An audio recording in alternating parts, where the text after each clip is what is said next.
I'm very excited to introduce my book, which is entitled Whole Therapist, Whole Patient, Integrating Reich, Masterson, and Jung in Contemporary Psychotherapy. That's a mouthful. This book was inspired by my years of mentoring, supervising, and training students and professionals in effective skills of psychotherapy.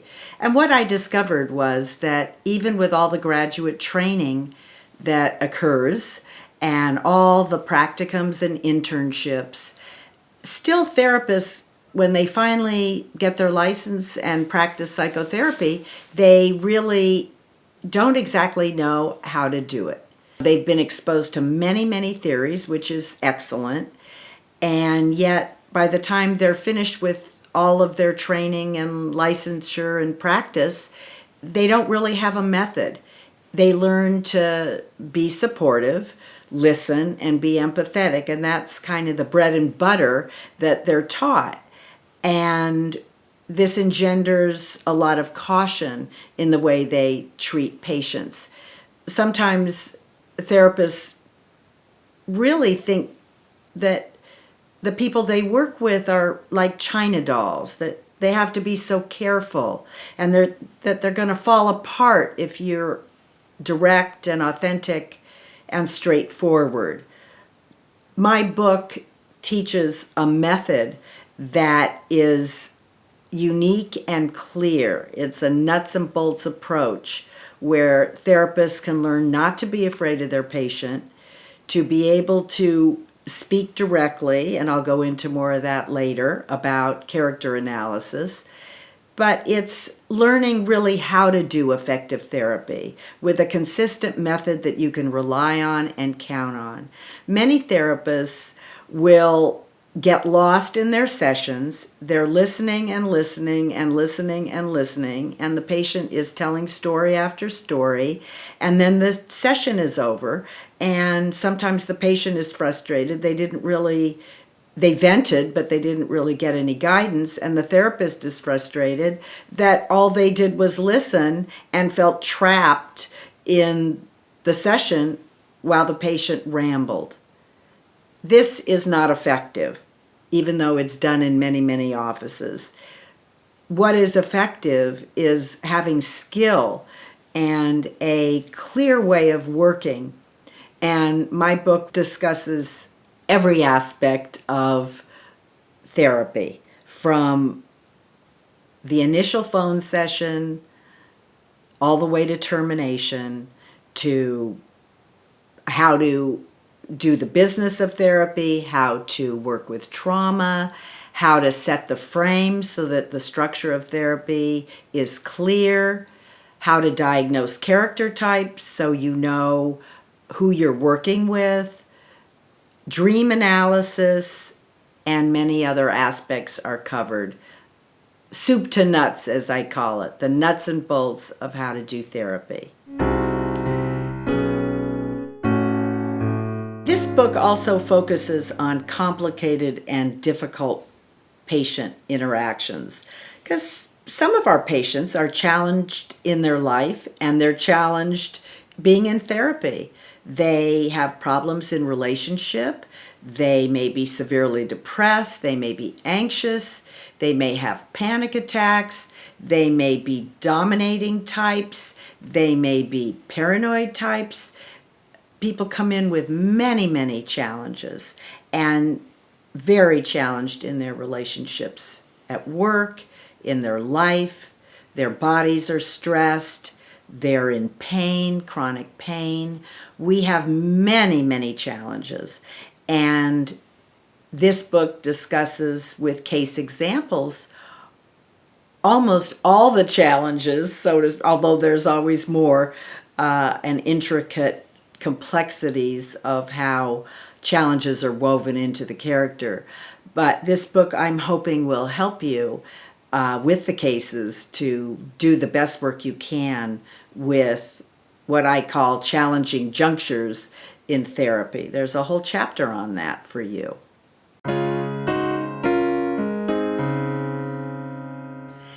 I want to discuss my method, which is why I wrote this book, because I wanted really to define it. I have been teaching it and developing it for quite some time in my career of over 30 years. And it was time to lay it out so that, that patients and therapists and health professionals and anybody interested in mental health could read this, and this could help them as they treat various patients and people in their life and in their practices. So the method began with my interest in Wilhelm Reich. I was a dancer, and I was very interested when I finally decided to become a therapist in the body. I could not understand why therapy was strictly verbal, why it didn't incorporate the somatic approach. And I discovered Wilhelm Reich, who is a controversial figure, and I speak a couple of chapters about him in my book. But he was absolutely brilliant and a master of many conceptual aspects and research. He was worked in the laboratory, discussed and studied cells, looked at energy flow, discovered orgone energy, discovered the energy in the body, and he developed a theory of, predominantly for therapists, character analysis and somatic approaches. This fascinated me, and I have stayed as an orgonomist for my entire career. That said, as I continued to, of course, keep, educating myself as part of what therapists need to do, I began to understand that his character typology was excellent and is the foundation of my work, but has some limitations because it was more geared to the analysts of the time and Freud, and everything was the Oedipal conflict. Later, many theoreticians began to focus on attachment theory in the early part of development, and I wanted to add that to Reich's typology of characters. And James Masterson of the Masterson Institute, Judith Pearson is the director. She wrote my foreword, made very important contribution to character typology and personality disorders, particularly the neurobiology of attachment, and I added those character types to Reich, and that created a very comprehensive method. Then, of course, studying Carl Jung and his contribution really expanded my method to encompass in utero experiences all the way up to old age and dying and the individuation process as Jung described it. Jung brings in the brilliance of dream analysis with archetypical information, alchemy, the transformational and transcendent aspects of therapy.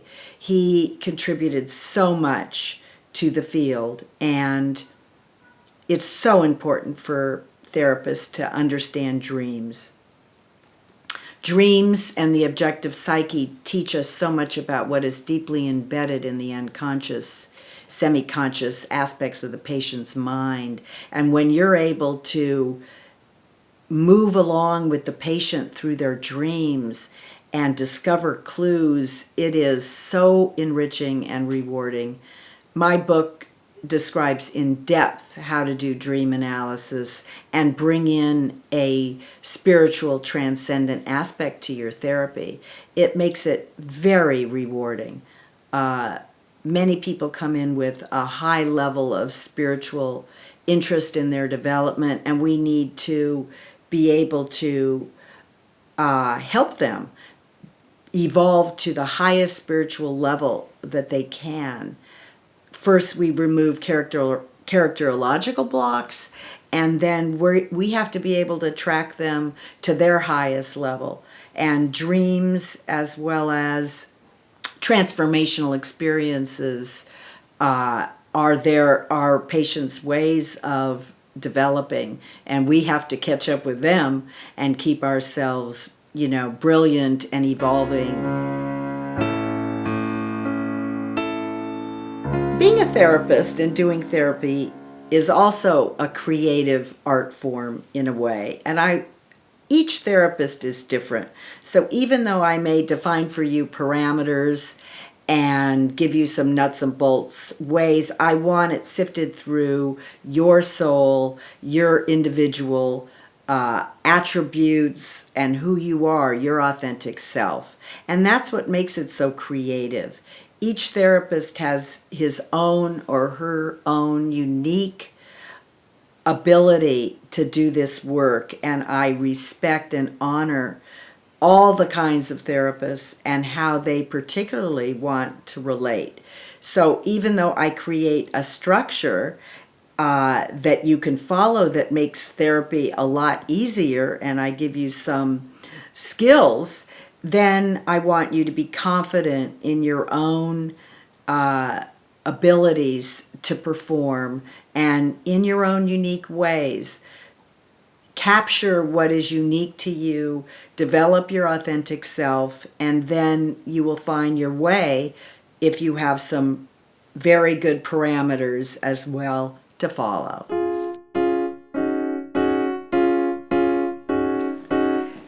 The purpose of the book is what I call a primer or a guidebook or a handbook. This is the nuts and bolts of how to do therapy. And what I wanted to do was kind of set the scaffolding, the structure, so that a therapist is organized and is able to kind of regulate, help the patient regulate, and know what to do from kind of the beginning to the end of therapy, even though there's so many mysteries in between.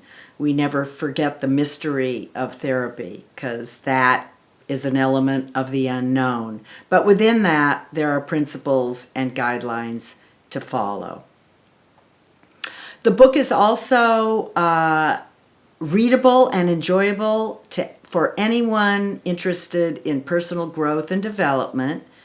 All the other medical professionals, physical therapists, nurses, social workers, counselors, all could gain real good information here about various patients that they see.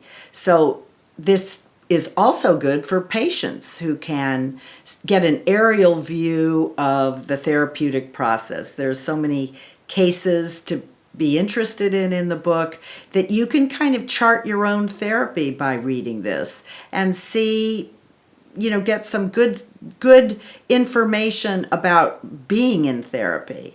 So hopefully this is helpful, not just for professionals, but for a range of people interested in psychology and therapy. I'd like to now proceed to discuss one of the major techniques and skills in the book, which is character analysis. If you just master this as a therapist, you will be able to be effective. This is Reich's theory, and it was just brilliant, and it provides an aliveness in the room that many therapists lack. The most important thing in character analysis is understanding the character of who you're working with. And I will give you a typology, as I mentioned, so that you can at least sort out some of the parameters of who you're working with, which allows you to know what's going to happen in the therapy, how to intervene, what are the prominent defenses of each character type. It really gives you a great deal of skill and knowledge about the patients you're working with. Then you want to work very much in the moment and in the here and now. You need to be an observer and a sleuth. And so many patients miss so much that's going on right in the room at the present. How is the patient acting? How are they looking? What is their body doing? Whether they looked askew or askance, whether they look down, whether they avoid you, whether they smirk at you, whether they're smug, whether they're dominating, whether they're evasive and avoidant. Many, many things are right there in the room that are so relevant to the patient and to you, the therapist. If you want to help patients in their relationship, then you have to be honest and direct with them about what you see. Of course, we always calibrate because of our contactfulness, that's a Reichian term. We see who we're working with, so we don't blunder through with a patient when they can't take it. Our contact allows us to know the interventions that will work with any given patient, and you learn to resonate with each patient as they are. Nonetheless, we must be forthright and authentic with our patients. They need the information. They want the information. They don't come to therapy to just tell stories. They come to therapy to be helped. And we can learn actually how to help them and help them in a few sessions if need be. If we observe and are present and work the character. It is the style of the patient is much more important than the content. It is the process of how the patient relates, not just the various stories. It doesn't mean that we don't manage the content. We manage drug addiction, we manage people that have insomnia, people that overeat, all the various habits and behaviors that are so painful. We deal with, as I said, chronic pain. There are many, many symptoms. We will deal with problems in relationship, children, divorce, separation, many things that we deal with on a content level. But we're also looking at how the patient is in the office, in their life, and we don't hide from saying what we see. And patients feel relieved with this. It's like finally they found a therapist that's going to be honest and direct with them. And they are not going to spend years and years repeating the stories they tell their friends and bartenders and hairdressers. We have and should have a very different skill than friends and even family. We have to be very clear and precise in what we see and give that feedback. And that's what character analysis is. I want to discuss some of the attributes that therapists need to develop. It is very, very important that we develop our skills of compassion and our heartfelt feeling for the patient and for ourselves. Sometimes life is a very complicated proposition, and we just have to feel in our heart for what our patients are going through. At those times, we reside in our heart with them, we feel for them, we feel their pain, we resonate carefully, and we feel humility. We are not sitting in our chair as a know-it-all. We are sitting in our chair as a compadre in the struggle of life. We have humility in terms of the mystery of life. We are so honored to be asked to be in relationship with a patient, with their deepest and darkest secrets and places of their history where pain has been so deep and residing within them. So this is an honor that we have to realize every day in gratitude for the gift of being able to sit with people in their difficult times and in their successes. We want our patients to succeed. We want them to develop their highest self. We love when they succeed and achieve, and we have to be achieving therapists and people ourselves so we don't have what in the lingo is called countertransference, jealousies, envy, depression because they're having a better life than we are. We have to develop ourselves to the highest level so that we feel happy and at peace in our own lives, and we can allow the successes of our patient. So we live through success, failure, grief, hardship, life, and death, and we have to be able to feel all those feelings ourselves in order to help them. Reich's theories of mind-body, even though he wrote a century ago, are as refined and elegant as current work in somatic therapy. He is the father of somatic therapy, and to me his practice really works because it integrates mind and body truly.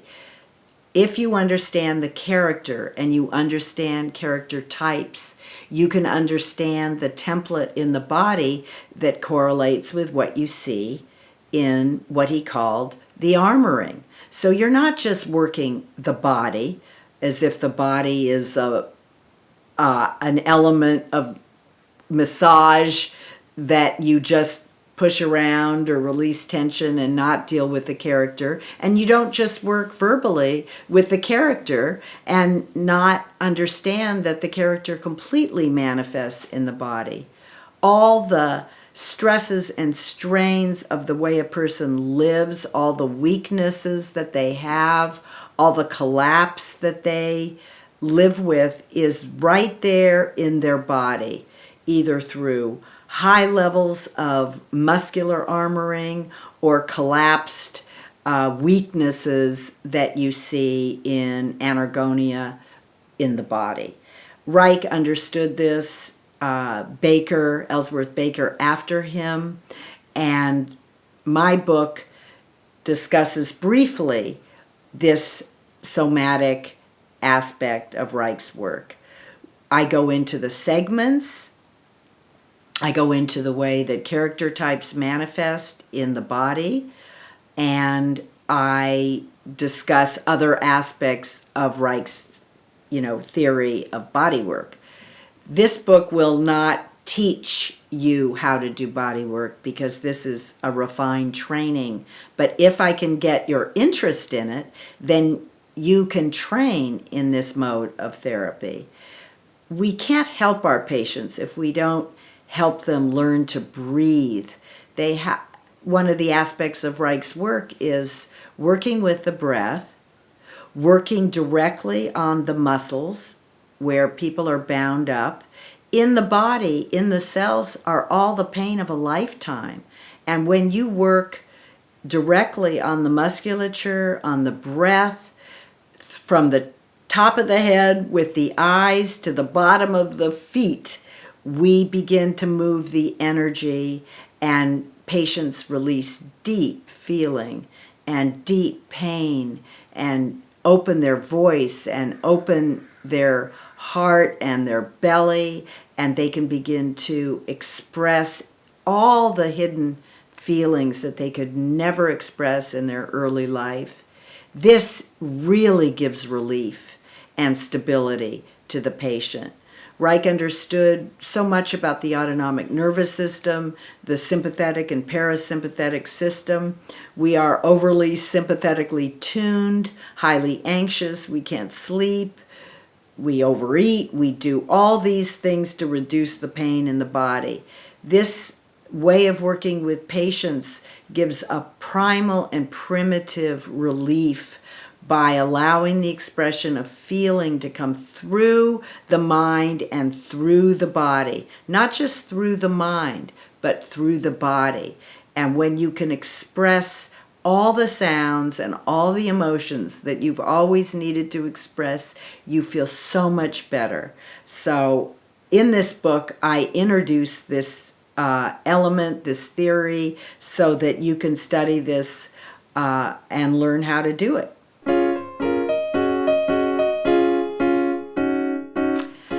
Alongside my book, I am offering webinars, group webinars. So if you want to read the book along with me, and we can discuss elements and themes, and I can assign chapters, we can all read it together.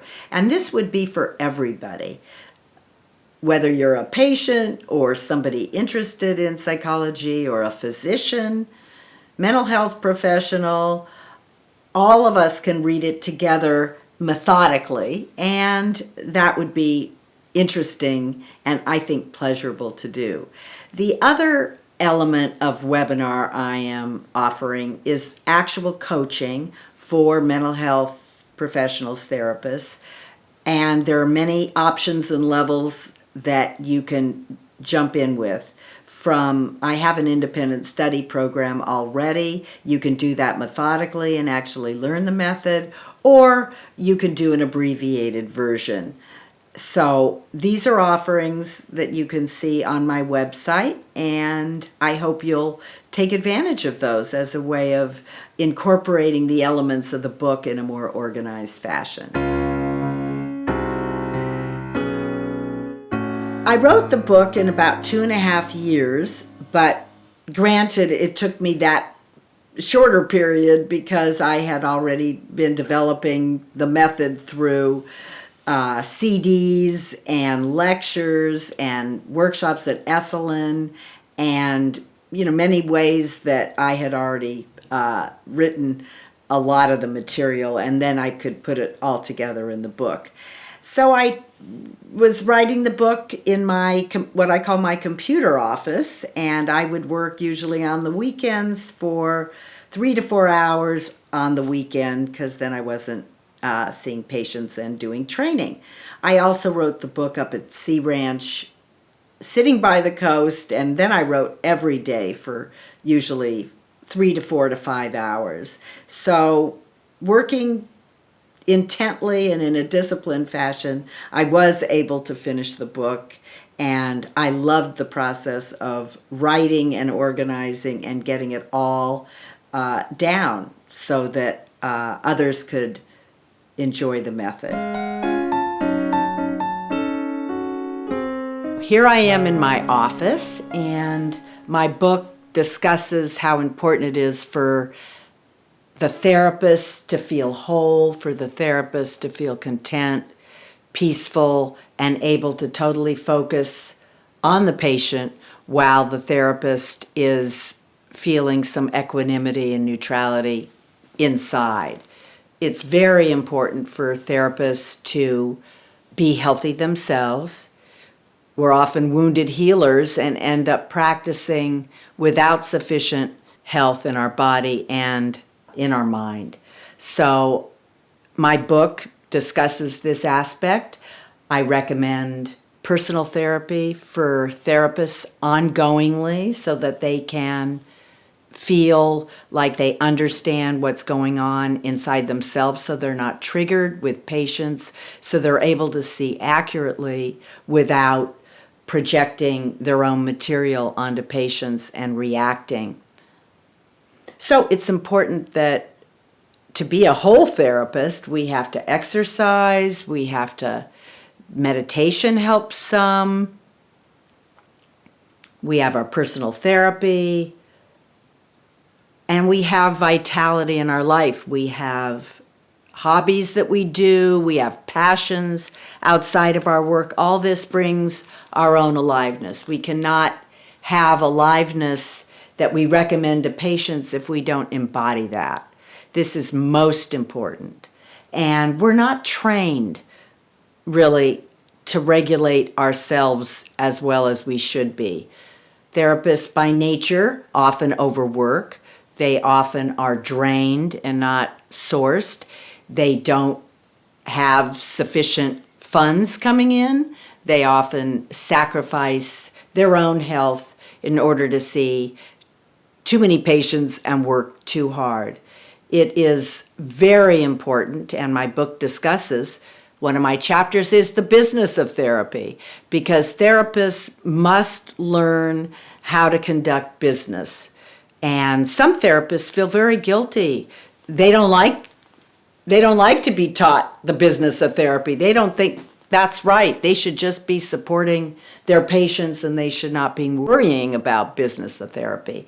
But it is a critical chapter or two in my book, including how to do marketing, how to have a website, how to do all the things necessary so that the therapist is sourced, happy, and content.